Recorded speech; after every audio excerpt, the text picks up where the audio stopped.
A new Metallica album has just dropped. The Harry Potter series is a go at just Max.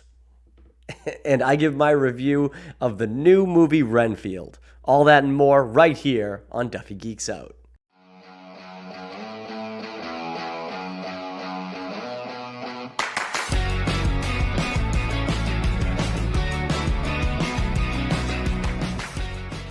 What's going on, folks? Thanks for tuning into the channel. I'm Kevin Duffey. This is Duffey Geeks Out, and I'm going to hit you with some news today, starting off with my thoughts on the brand new Metallica album that just dropped today, 72 Seasons. This is the first album that Metallica has dropped since 2016's Hardwired to Self-Destruct, and it is the 11th studio album from the heavy metal titans. I am a huge Metallica fan, and I'm not one of those Metallica fans that only likes some albums versus others. I was brought on to being a Metallica fan at an age where I was exposed to everything from Kill 'Em All through Reload, and I like all of that. I don't love the album Saint Anger, but that is the only Metallica album I really have major problems with. Every other album I've really dug. So I was more than excited for 72 Seasons. When they first dropped their first single, Lux Eterna, back in November, I thought that song was great. It was fast-paced. It was fun. It had a great sound to it. The sound quality of the guitars and all the instrumentation and Hetfield's voice sounded fantastic. I couldn't wait for it. The subsequent singles that they released, though, I'm not going to lie, none of them really work for me totally. I think each of the subsequent singles, being the most recent one is the self-titled 72 Seasons, and Screaming Suicide, and If Darkness Had a Son. Very strange title there, that one. All of those songs have things that I liked in them, but they didn't really all come together the way I wanted them to. So I really was nervous about this album in recent days before it dropped, thinking, was the whole album going to feel that way to me, considering how much I enjoyed Lux Eterna. I was hoping it was more like that.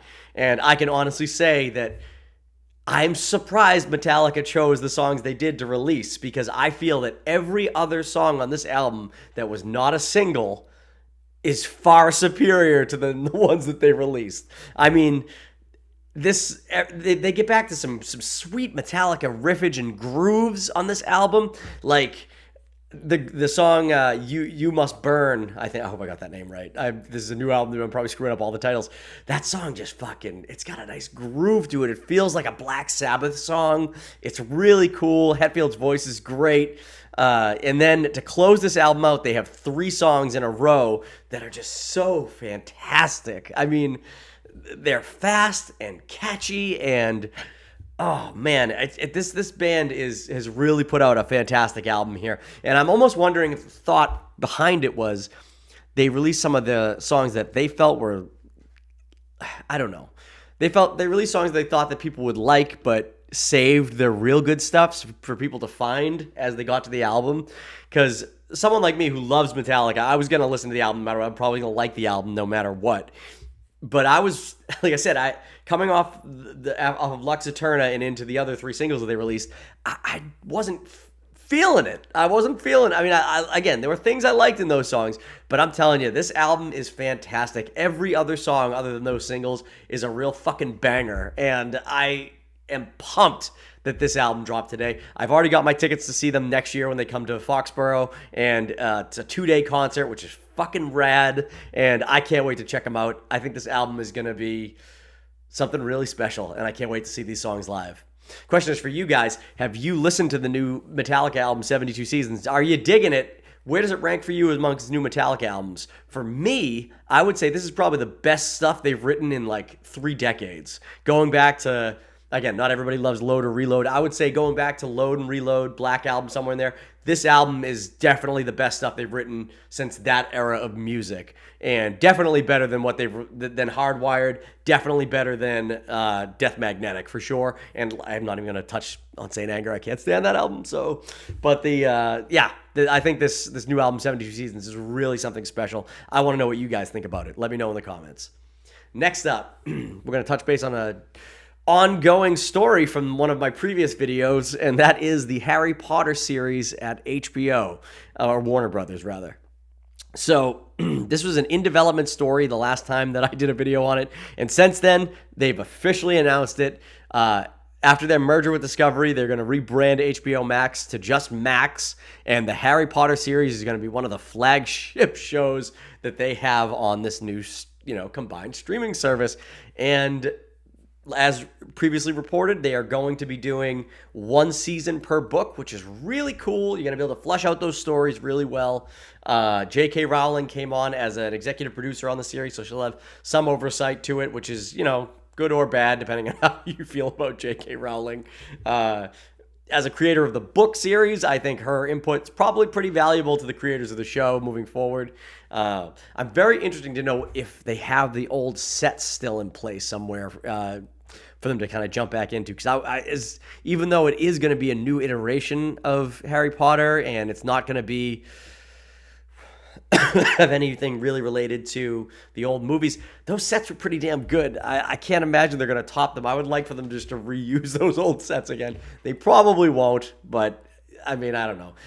No casting has been announced as of this point. This is very early on, but I'm sure whoever they cast is going to get treated with the utmost respect on the internet. No, this place is a war zone, so I can't imagine anyone's going to treat those poor little kids with respect, but you should. It's not their fault that they're coming in and doing this. They're just actors looking for a job, trying to give you entertainment. So hopefully people are cool about it and they don't trash them. And it'd be fun if there are cameos from the original cast members. I'm not sure that'll happen, but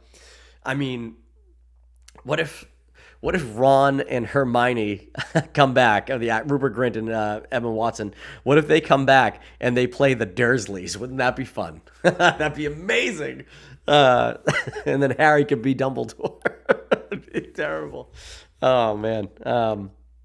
Yeah, so that's again, it's a minor story there. We don't have a whole lot to go on, but it is officially a go. The HBO Harry Potter series is now officially in development. We're getting new Harry Potter. What do you guys think about that? Whatever you think about it, let me know in the comments. The final segment on tonight's episode is going to be my review of the Nicolas Cage, Nicholas Hoult, all these Nicholases, new vampire horror comedy, Renfield. This movie is about Nicolas Cage playing Count Dracula and Nicholas Hoult being his familiar Renfield. Now, if you've ever seen Bram Stoker's Dracula, or really any iteration of Dracula in general, Renfield has always been like Dracula's, his thrall, his, little servant he sends out to take care of him during the day. He cursed him with vampire blood, but made him not a full vampire. He lives or gets energy off the life essence of flies and things like that.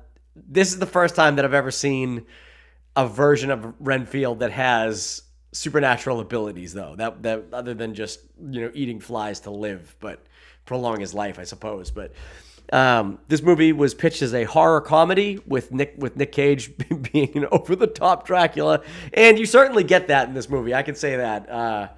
However, I thought that this movie was gonna, while it had its moments that were fun and the action was funny and stuff like that, I feel like this movie could have leaned a little harder into the jokes. There's a lot of moments in this where there's character building and stuff like that, which you need in a movie. But this movie, you got to know what it is from the beginning. It is goofy as hell from the jump. There's a gag in the beginning of this movie where Nicolas Cage's Dracula has been exposed to sunlight and he's basically just like a skeleton, and Nicholas Hoult puts up a sheet to protect him, and he goes, "Master, are you all right?" And Nicolas Cage's voice comes through the skeleton looking at him. He's like, "No!" This moment's I laughed out loud. I laughed out loud a lot at this movie, but I feel like there's a good amount of time between the jokes and the action where you could have tightened it up a little bit and had a few more jokes laid in and maybe gotten to the action a little sooner. This movie was it was okay.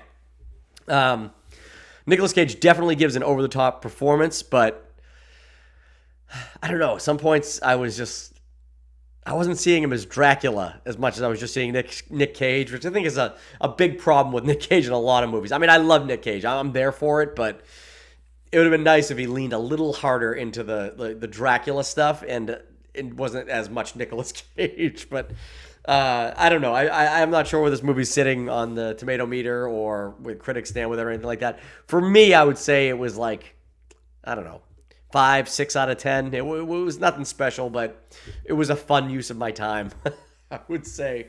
But Nicholas Hoult does a good job. This guy, it's like sometimes he's in movies where he's just fantastic, and he's good in this movie, but sometimes he takes movies, and I'm just curious about what he's doing, because he'll pop up in things from time to time where it's just like, oh, that's Nicholas Hoult. But it's interesting to me that he was a runner-up for the Batman. I don't know if he would have.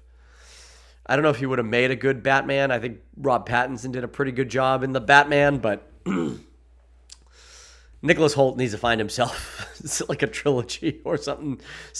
There's got to be a role out there for Nicholas Hoult where this guy can just kind of grab hold of, every person out there and be like, become a household name. Because I'm not sure people know who he is. Like, oh yeah, it's that guy. But I feel like he's just hasn't hit that breakout role yet, and Renfield certainly wasn't that. But who's in this movie is I always forget this guy's name. Is it Ben?